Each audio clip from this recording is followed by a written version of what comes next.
After my parents divorced, I moved in with my mom and her new boyfriend. At first, everything seemed normal, but over time, he started acting in ways that made me uncomfortable and scared. I felt trapped in my own home and didn't know how to tell anyone what was happening. I've carried this around for over a decade. I don't talk about it in real life, not to friends, not to my partner, not even to my therapist in the full detail I'm about to write here. I think part of me was scared that if I said it out loud, it would become too real. That I'd have to face it, not just as a bad memory, but as something that shaped me in ways I didn't want to admit. But last night, I had this stupidly vivid dream about him. My mom's partner. And I woke up with that same sick feeling I used to get when I heard his footsteps in the hallway. I realized I can't keep letting this rot in my head. So, here it is. This is the story of how my mom's partner, a man I once thought of as a second father, left me with a lifetime of scars. I was 13 when my parents divorced. It wasn't a messy, screaming, throwing things kind of divorce. It was the quiet kind, where they'd been emotionally checked out for years, and one day my dad packed a bag and didn't come back. At the time, I thought my world had ended. I'd always been a daddy's girl. My mom was the rules parent, my dad was the fun one. But the truth is, even before he left, I'd started noticing little cracks. How he didn't come to my school events anymore, how he and my mom barely talked at dinner. Mom took it hard. She tried to hide it from me, but I'd hear her crying in the shower at night.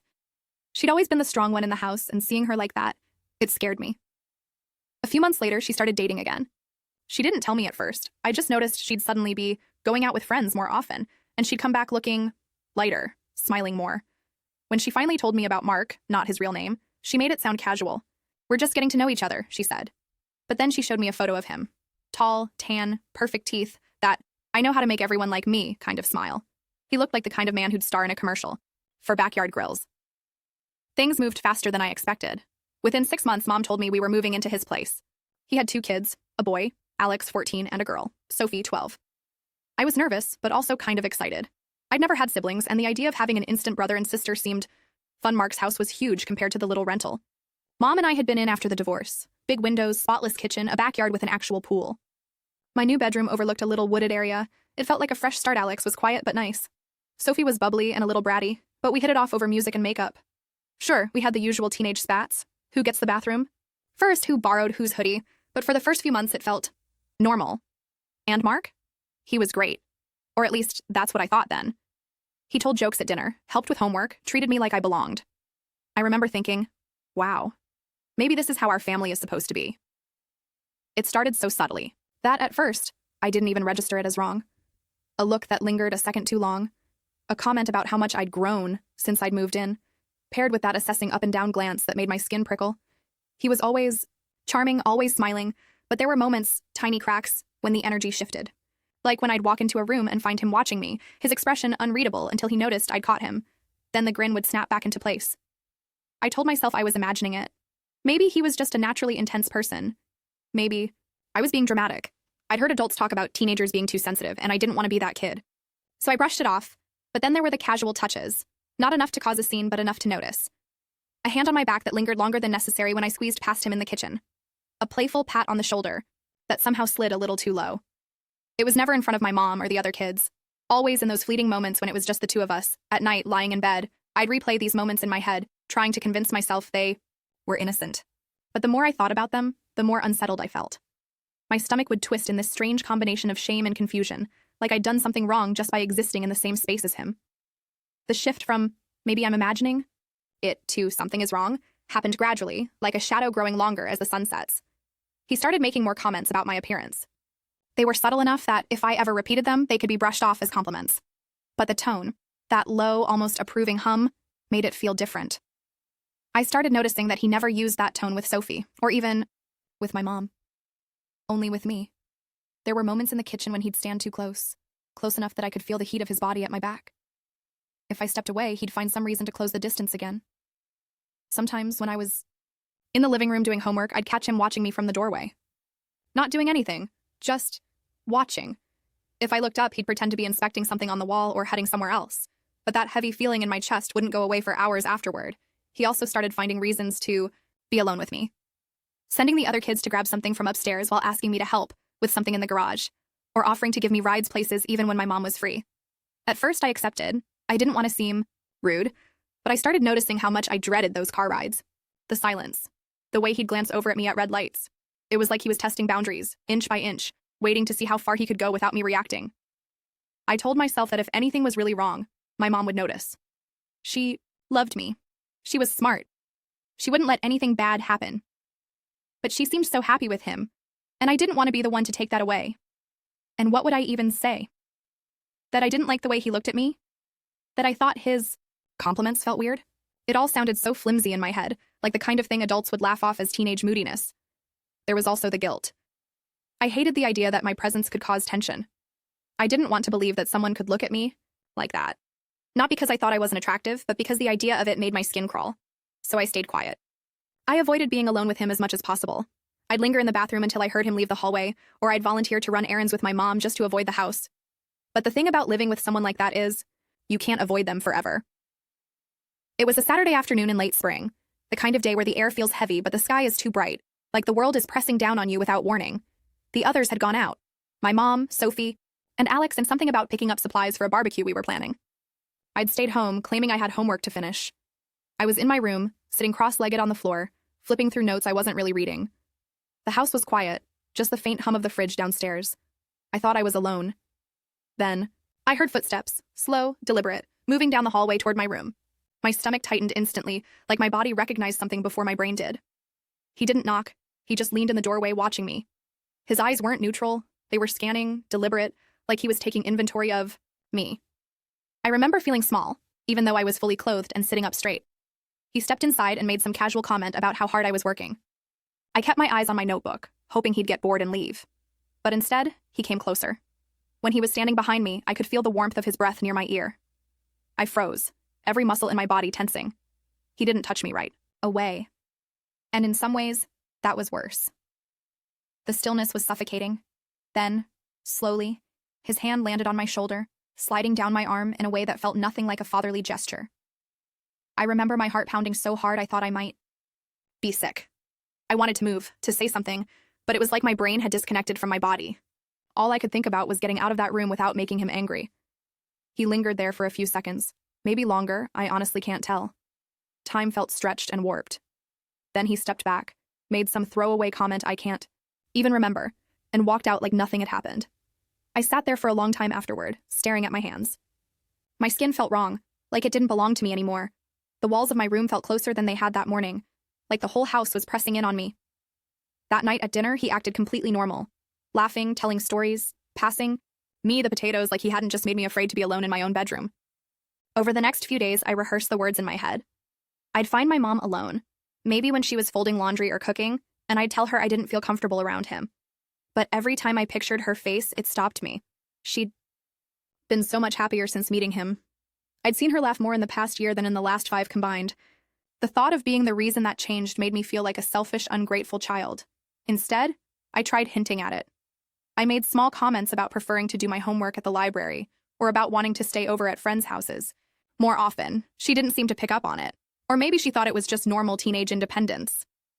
There were moments when I almost blurted it out, but then she'd talk about how kind he was, how lucky we were to have blended the family so well, and my voice would die in my throat. In the meantime, his behavior didn't stop. If anything, the pauses between incidents grew shorter, always when no one else was around, always just enough to make me question whether I was overreacting, but deep down, I knew I wasn't. For months, he'd been flawless in public. The kind of man who could charm a cashier, impress a teacher, or win over a stranger in the grocery store line. Around friends of the family, he was the model partner and stepfather. That was part of what made everything so isolating. No one else ever saw what I saw. But small things began to slip. He started losing his temper more easily, snapping at Sophie for small messes or at Alex for not finishing chores fast enough. His voice was never raised in public, but at home it could slice through a room like a blade. Sometimes, in those moments, I'd catch my mom's expression shift, just for a second, like she was seeing something she didn't quite recognize. She'd smooth it over almost immediately, changing the subject or asking him to help with something in another room. The way he treated me in front of others also changed. Not in a way anyone else would notice, but I felt it. There was this undercurrent of ownership in the way he'd put a hand on my shoulder at family events, the way he'd steer me subtly out of a group to ask about school. I started noticing the way his gaze would follow me even when my mom was standing right next to him. She never seemed to catch it, but Alex did once. His eyes flicked between the two of us with a frown, like he was trying to understand something that didn't quite make sense. He never said anything, and I never asked. These cracks didn't make me feel safer. If anything, they made me more afraid. Because if he could lose control in front of his own kids, what would stop him when we were alone? It happened on a humid night in late summer. We'd had people over for dinner, neighbors, a few of my mom's friends, and the air in the house was heavy with the smell of grilled meat and spilled beer. I'd escaped upstairs as soon as it seemed polite to leave. I was in the bathroom brushing my teeth before bed when I heard the soft creak of the door behind me. I saw his reflection in the mirror before I saw him directly, and my chest locked up instantly. He stepped inside, closing the door without latching it. I could hear the muffled sound of voices downstairs, laughter and music, but in that moment, it felt like they were miles away. He didn't speak. He didn't need to. The way he looked at me, deliberate, heavy, told me exactly what was in his head. When he moved closer, I backed up until my spine hit the wall. My toothbrush slipped from my hand and clattered into the sink. His hand came up, slow and unhurried, and for a moment I thought he was going to touch my face. Instead, his fingers brushed my hair back, letting them linger against the side of my neck. That touch snapped something in me. It was like my body overrode my brain, shoving me forward so I could push past him. I bolted out of the bathroom, down the hall, and into my room. I locked the door and sat against it, listening for his footsteps, my heartbeat pounding in my ears. I stayed in my room the rest of the night. I didn't hear him come upstairs again, but I also didn't sleep. The next morning, I told my mom. I wanted to stay with my dad for a while. I didn't give her a reason. I think she could tell I wasn't going to explain, but she didn't press. Within a week, I was gone. Living at my dad's felt strange at first. I'd gone from a house full of noise and overlapping schedules to a quieter, more predictable space. It should have felt safe, but I was always bracing for something. Knock on the door, a phone call from my mom telling me to come back. She called often at the beginning, asking if I was settling in, if I was eating enough, if I was okay. I kept my answers short. She didn't push for details, but I could hear the confusion in her voice, like she was trying to fit puzzle pieces together and couldn't make them match. I never told her the real reason I left. I thought about it. Sometimes the urge to blurt it out would swell in my chest so strongly it hurt. But the words wouldn't come. I imagined her disbelief, her telling me I'd misunderstood, that Mark would never do something like that. I imagined the way it would fracture everything between us, so I let her believe it was just about needing space and wanting to be closer to Dad. She accepted it, at least on the surface. Months went by. She and Mark stayed together. From what I heard through Sophie, they were even talking about getting married. Every time I heard his name, it was like ice water trickling down my spine. Eventually, something must have shifted between them, because about a year later, I learned they'd broken up. No one told me why. My mom mentioned it casually in a phone call, like it wasn't a big deal. I didn't ask questions. Part of me didn't want to know, and part of me was afraid the answer would have nothing to do with me. Even after he was gone, the sense of being watched never really left. In public, I'd catch myself scanning rooms for familiar faces. At home, I locked my bedroom door even when I was the only one in the house. I don't think my mom ever suspected the truth. Or if she did, she never let on. Our relationship stayed polite but distant for years, like there was an invisible wall between us neither of us knew how to dismantle.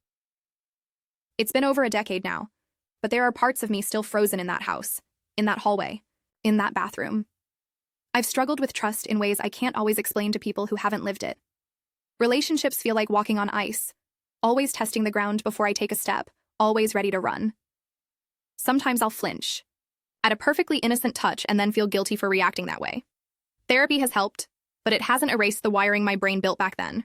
That constant hyper-awareness, the way my body still goes rigid when someone stands too close behind me, the reflexive habit of scanning for exits.